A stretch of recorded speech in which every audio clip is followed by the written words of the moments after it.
Since the dawn of time, mankind has always asked themselves one simple yet at the same time complicated question. Who is the third protagonist of Touhou? Some people say it's Sane, some other people say it's Sakuya, but in my opinion there is another Touhou girl who is truly worthy of having the title of third protagonist and truly encapsulates the spirits of the series, and that character is race! Youmu Konpaku, the resident swordswoman of Touhou, and one of the most popular and beloved characters in the series. Even during recent years compared to other girls who have fell off in terms of popularity among the fandom. In fact, she even managed to win the popularity pool in 2021 and 2020 of all things combined. But who is Yomu, and why is she so beloved? Well, that is the question I will try to answer today, my dear viewers, as I will show you why Youmu Konpaku is so awesome by going over everything about their lore and character in canon, and a bit of the non-controversial fan stuff. From her first appearance in Touhou 7 to her latest one in Touhou 17, including the manga stuff, but excluding the shared plot games as I call them, and Lost World. The only thing I'll say about Yomu in Lost World is that I really like her new year-old version, that is really, really cute. Before starting with her actual involvement in the series, let's learn generally who Yomu is. Youmu Konpaku is the gardener and guardian of the Akugyo-koro, a shrine overlooking over the netherworld, which is kind of like the equivalent of purgatory in the Touhou universe.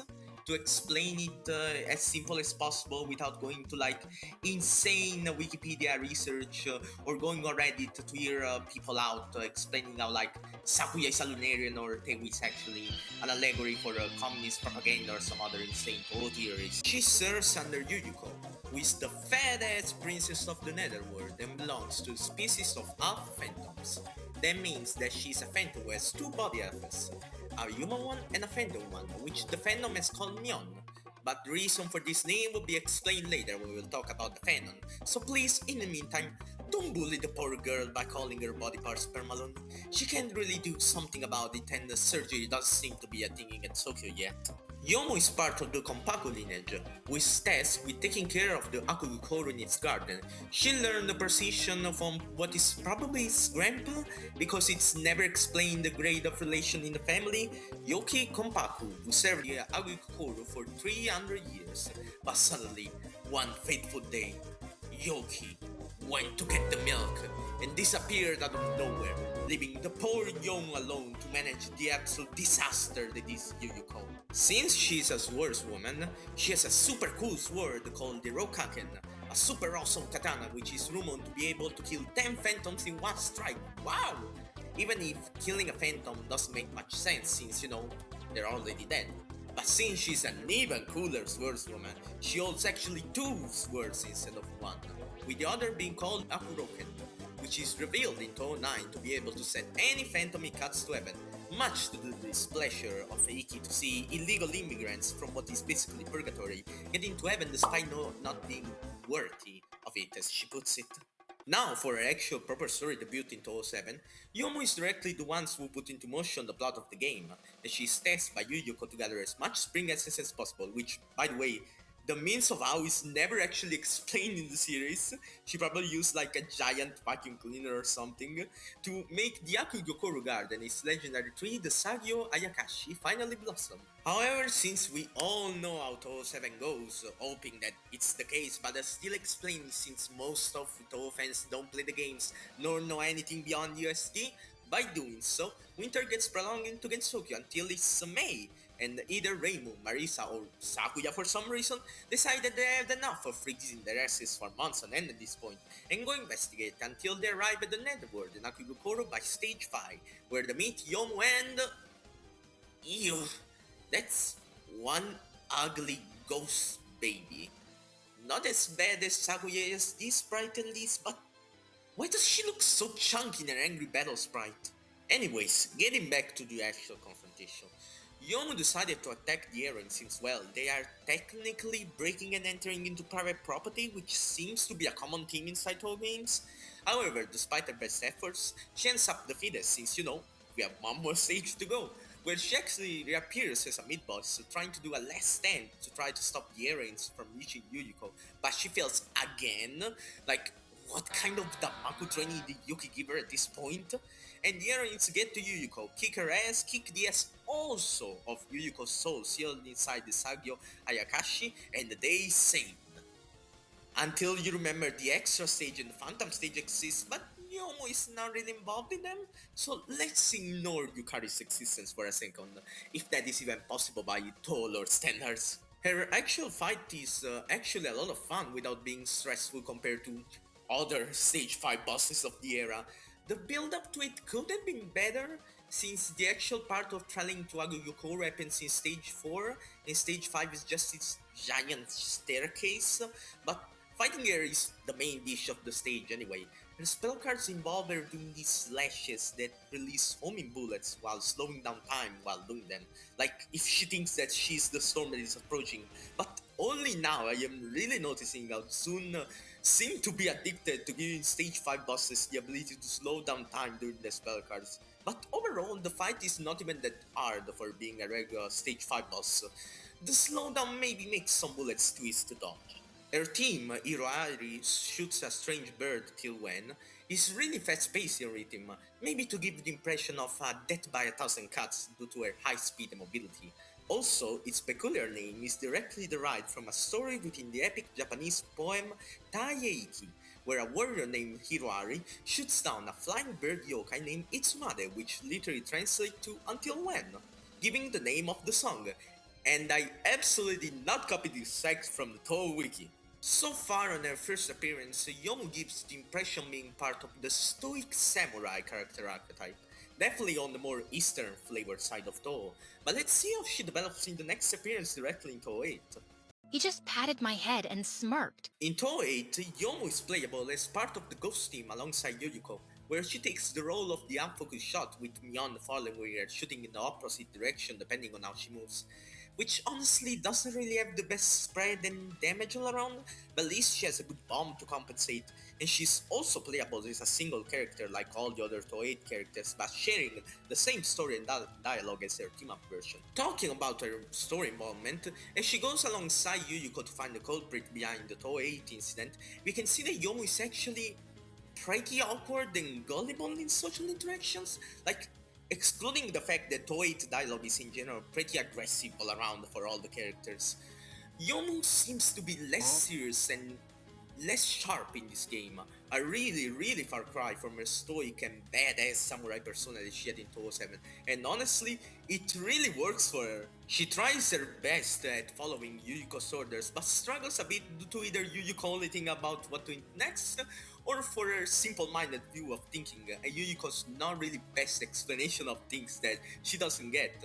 She seems to actually show this desire to carry out her duty while really struggling with Yuyuko's games or teasing, since she believes basically every single word that comes out of her mouth.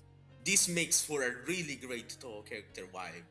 While not outright stupid, okay, maybe she's a bit stupid for real, her being this more earnest and gullible character makes her a lot more fun to watch and listen to.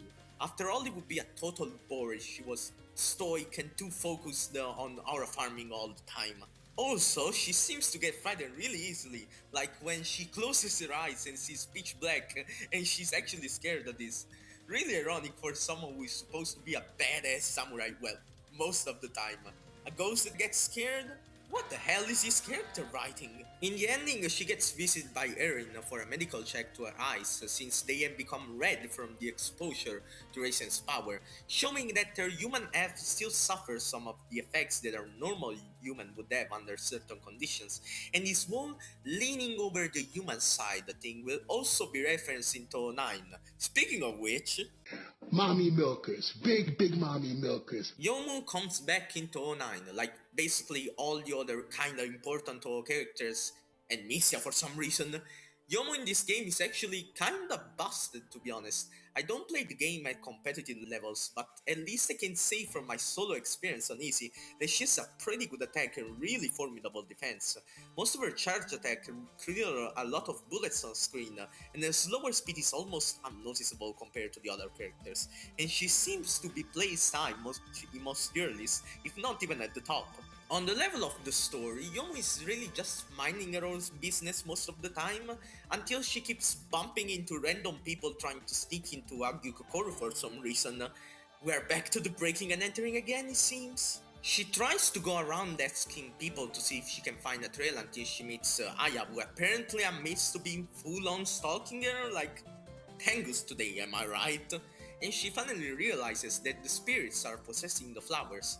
She has a really polite talk with Komachi, addressing her with respect for her work, and meets Eiki, who explained the whole Touhou in the battle, and she also tells her that, yeah.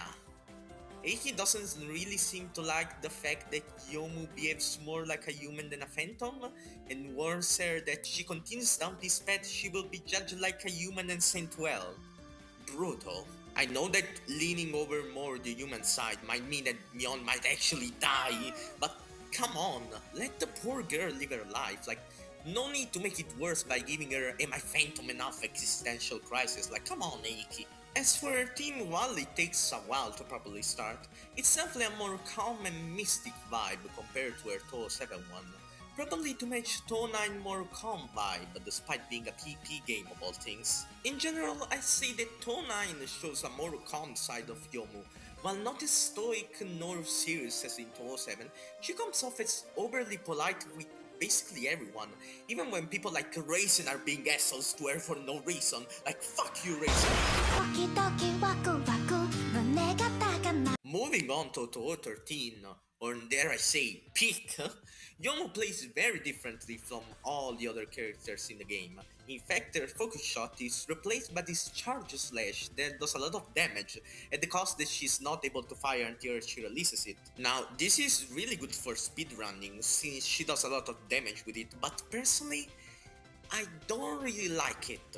It feels too clunky to use, and that doesn't really make her easy to pick up when you just want to start a random run, a really casual run like I play, as you have to dedicate yourself to charging all the time on top of dodging the bullets. Also, her spray shot is not even that great. Looks like Mion at least calls some backup with its Fanon press at least, but they are still really hard to align to get consistent DPS with it.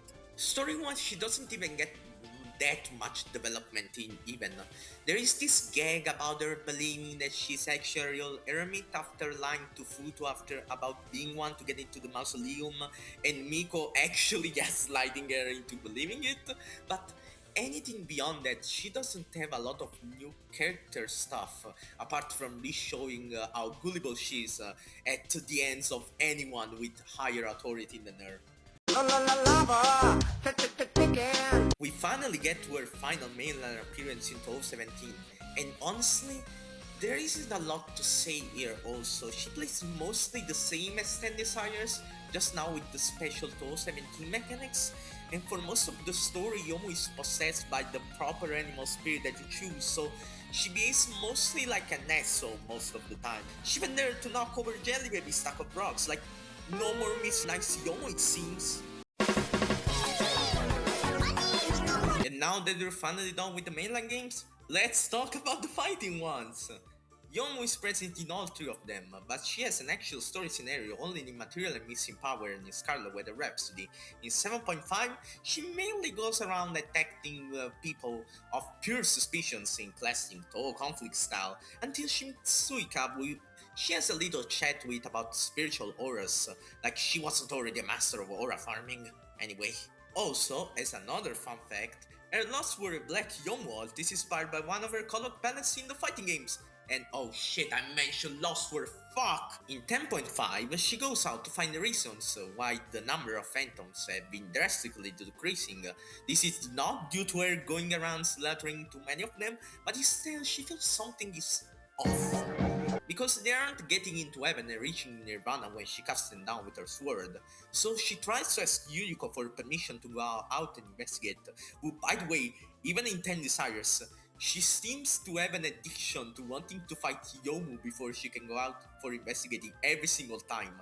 Now, we don't know why Yuyuko is doing this. Maybe she's doing this because she wanted to do the whole testing your strength and make cliché, or because of some weird relationship dynamic that she feels with Yomu. Probably the latter.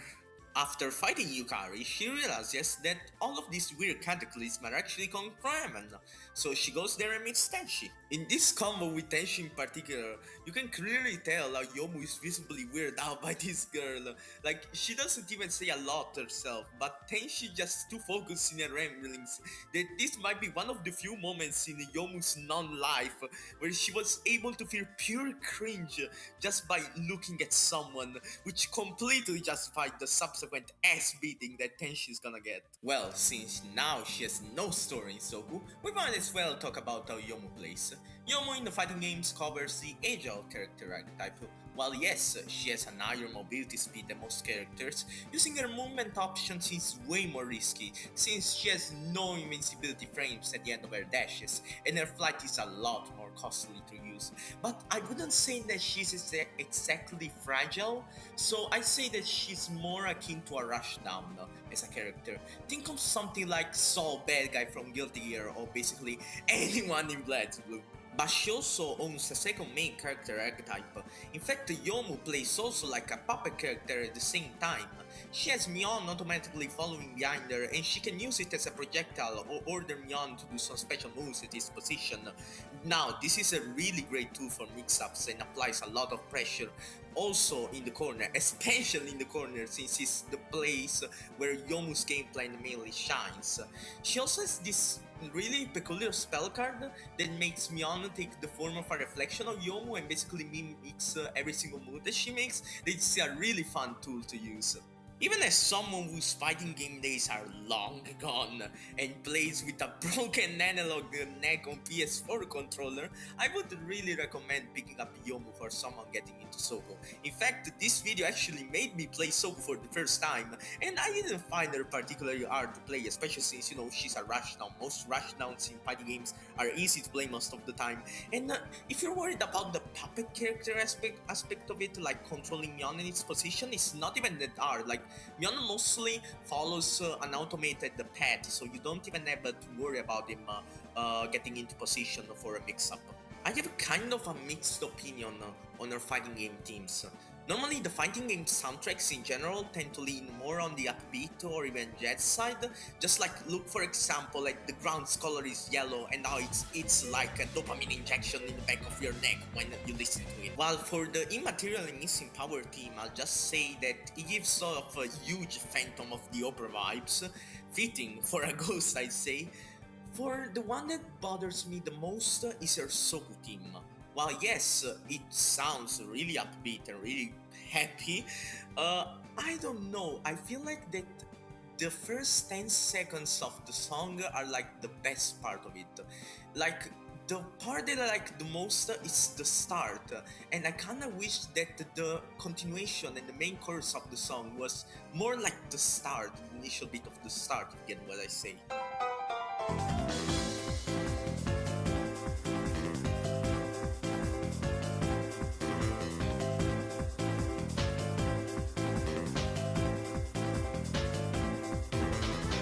It's kind of like a Rumia's theme situations, I would call it, where basically the start of the song, the initial riff, is the part that I like the most. But overall, it's not even a bad song. I still like it, even if the start is the best part for me. Since, it's a Touhou fighting game must, they're always good. Don't cry, little Yomu fan. Uncle Zig has got enough manga and print work appearances to fill your precious time with. ZUN, bring out more useless cameos, will ya? Starting with Curiosity of Lotus Asia, Chapter 13 is Yomu's dedicated chapter. In it, Rinosuke is dealing with a phantom infestation happening out of nowhere in his shop, and it turns out that the cause of this infestation is due to Rinosuke finding the Soul Torch, an item given by Yujiko to Yomu to help with her phantom dealing duties. Well, Yomu tries to get the torch back once she comes back to Korindu, but since Rin is a greedy bastard who won't return it to her unless paid, he makes the poor girl help shovel the snow in front of the shop and on the roof, as we watch Yomu struggle with the task. Insane aura loss from Rinosuke here, not gonna lie. In Bohemian Archive, we see Aya interviewing Yomu about their phantom duties, and after trying to rage bait her, classic Aya as always, we actually learn that Yomu works every single day of the year with no day offs, without even knowing what the concept of a day off is. Like, the poor girl is just a coal mine slave at this point, but for gardening and feeding angry ghosts instead. In Silent Sinner in Blue, Yomu is making some dumplings for Yuyuko to eat due to the occasion of the Harvest Moon Festival, and she's tasked by Yuyuko herself to go help Reimu and the others build the Scarlet Devil Mansion rocket by giving them a hint on what type of fuel to use. And despite herself being recognized as the most gullible person ever by Reimu and the gang, they actually decide to hear her out for once, and she actually helps the team finding the right fuel for the rocket. If only she didn't literally repeat what Yuyuko said word for word without even understanding what it meant. And I guess we can see throughout the manga how she struggles to understand Yuyuko's sexual plan, since the woman won't explain it to her in a way that a lobotomy patient would understand. But overall, there isn't a lot of interesting stuff about her in this manga that isn't related to her following Yuyuko around and not understanding things. Sorry, Lunarian fans, but this manga in general is such an insane snooze fest to read. Maybe I'll make a video talk on it one day, since it's only 20 chapters and it isn't even that long, but this manga is glazed as hell. I can already smell the dislike ratio from here if I were to share my actual opinion on it. In the Sangetsusei mangas, Yomu appears both in Strange and Bright Natural Deity and Oriental Sacred Place. In the first one, she appears in chapter 2 called The Melancholy of Ghosts, where the Fairies of Light decide to go ghost hunting, and Yomu is at the Accurate Shrine discussing with Reimu and Marisa how she's worried that people, including Reimu and Marisa themselves, have been making toys out of ghosts. Seems like that she turned from a ghost exterminator to a ghost civil rights activist now, but in the end she just gets ignored by them, poor girl. While in Oriental Sacred Place, she gets a majorly dedicated chapter in chapter 4, where she plays with the fairies and Yuyuko in a test of courage trial that she fails miserably in the most comedic way possible. Like, girl was already shivering from fear just from walking alone in the forest. I'm gonna be honest here, I absolutely adore how Yomu is written this chapter. Not only she's really funny to watch for her over-the-top scared cat attitude to this, but it also shows another great thing about Yomu's characters in these few pages, and it's her attitude at recognizing her own shortcomings. She recognizes that she gets really scared easily and tries to encourage herself that she can do it thanks to her skills, but ultimately fails in the end in a comical way. I think that this is an absolutely amazing setup for a character arc about Yomu and her self-improvement, and I wish that in such a well-written mangas, such as the Sangetsusei ones, she appeared more. Samurais in general have always been written with this self-improvement journey in their story plots, even if Yomu's one might not really be about her fighting skills that are already good, but more about how she can actually better herself as a person and go beyond her social shortcomings that she herself recognizes in her own behavior. A really, really important first step for self-improvement, and honestly, I can't wait to see this expanded in the next manga appearance in the future, right? Right? Foul Detective Satori. I'll try to keep this one as calm as possible, even if I'm allowed to be more critic with less consequences compared to Silent Sinner in Blue. So, let's do this. In Foul Detective Satori, Yomu is taking care of Yuyuko, who has been put to sleep by Mizuchi, since Mizuchi is apparently addicted to putting people to sleep for some reason in this manga. She gets interrogated by Orin and Satori, who plain out admit between themselves that the girl is actually unironically fucking stupid. Yuyuko wakes up out of nowhere, and after a short visit to the Akure Shrine, they go to Ellie's house, who has also been put to sleep, and never actually recovers for the whole manga, by the way. This is chapter 9.5. We are at chapter 48. It's been 6 motherfucking years and this girl is still in a coma. They tie Marisa up and explain to her how she was unconsciously possessed by Mizuchi, while Yomu just uses the whole situation to horrify him because she felt like it. And then And then they just leave, no, like literally, they just leave and never reappear again in the entirety of the manga. Now, I don't think this is bad writing. I think this is worse. This is pointless writing. Yomu literally just shows up, gets roasted by this yee-ass Satori motherfucker and her stinky cat, casually aura farms, and leaves. Like, what the fuck is even the point to ever show up? She's only in 8 chapters and does fucking nothing for the entirety of them. Are we serious? Okay. We finally finished everything about Yomu in canon. The video should be over, right?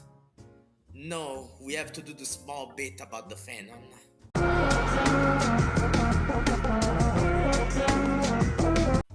Now. Let's start with the most objective stuff that I can talk about. Why is Yomu's phantom have called Myon? Well, Yomu uses this strange word in the extra story present in the PCB afterward, where she asks Yuyuko why she was in such a Myon place, referring to a visit at the Akure Shrine. Myon by itself is a word that is the fusion of Yon, which means unexpected, and Mu, which means strange, so they come together to form the word, which has been associated as a kind of catchphrase for Yomu nowadays, even beyond using it to refer as a phantom elf. Yomu compared to other characters, in Fanon she doesn't get ruined as much by baseless headcanons. During fanworks, she's mostly represented as an extremization of her two main canon sides. She's either the super badass stoic samurai or the insane goofball scaredy cat who has to rally behind Yuyuko's gluttony or her own stupidity and incompetence. Notable and truly respectable Yomu fans in the fandom include the people like the goat of Touhou 2D animation, Compact Yomu, who I'm sure 90% of the people watching this video have at least seen one of his amazing videos, so the least I can say is to go buy his game on Steam to also support him. Also, while making this video, I discovered from one of my friends that Shy Guy Mask, yes, the Shy Guy Mask, is apparently a pretty big Yomu fan, and he actually had made that whole video in the past. So even if I haven't watched one of his videos in like years, huge props to him for liking such an awesome character, I guess. And so it's all done. We covered everything about Yomu in the series. Now, to not make this video just a recap of the whole wiki info, let's turn to the main question of the video at the start to finally finish it off properly. Why do I think that Yomu is the best third protagonist of Touhou? While yes, there is no denying that Sana and Sakuya have way more games and print-work appearances, if we go purely by that, then Mamizu and Aya would be respectively third and fourth protagonists of the series. Focusing on Sana, do we really need another Shrine Maiden? Like, what kind of new perspective does she really bring to the series, since we already have basically covered the Shrine Maiden niche with Reimu, while Yomu covers a whole new perspective of Gensokyo with her being a now phantom and involved with the netherworld side of Gensokyo. For Sakuya instead, I'm going to say something really controversial. This is a good time to remind you guys that this video is full of personal opinions. You're 100% free to disagree since I'm quite the contrarian guy. The SDM and Sakuya in general feel kinda too forced into the story, and by that I mean that they mostly have no reason to appear as much as they do. Sakuya's main motivation for each game to show up is literally because Remedia told her so, and while you could make the argument that Yomu just shows up because Yuyuko tells her so, well, that is just plain out false, since numerous times she's shown to act on her own accord to solve incidents without even asking for Yuyuko's permission, showing that she can sustain herself as a character who acts on her own volition most of the time, even when she acts as polite and self-contained as she does. And for Raisin? Well, I just don't really care for Raisin, that's it. Yomu is one hell of an interesting character. Characters in general resonate us with media consumers because we relate to them in some way. Maybe they make us laugh. Maybe they make us think about ourselves or other people, and Yomu for me is personally both. Beneath the overly scared and goofy swordswoman lies a girl who deeply undervalues her self-worth, but doesn't drown completely in it. Instead, she recognizes her own shortcomings and wishes she could do better for her own sake. Just like how human beings recognize us as not being perfect people in our own behaviors. But that doesn't mean we stop at the first step. We go beyond that and make many steps forward to better ourselves into happier people in our own self-improvement journeys. Youmu, in her self-improvement journey, has already taken the first step. Now she only needs to find the courage to take the second. If you actually made to the end of the video, thank you so much for watching. I have decided to aim for a larger production video in both quality and length, and while the editing may be too simplistic in some parts, I'm really proud and satisfied with this video despite taking me quite a while to put everything together. Also, talking about other important stuff, I have officially made a Discord server, so if you want a chill and normal Touhou server to chat with me and my friends, feel free to join with the link in my YouTube channel description. Don't forget to like and subscribe if you enjoyed the video, and let me know down in the comments what type of content you would like to see next, and if you enjoyed the video and tips on how to improve, and also how you see Youmu as a character yourself. Have a fantastic day and stay safe!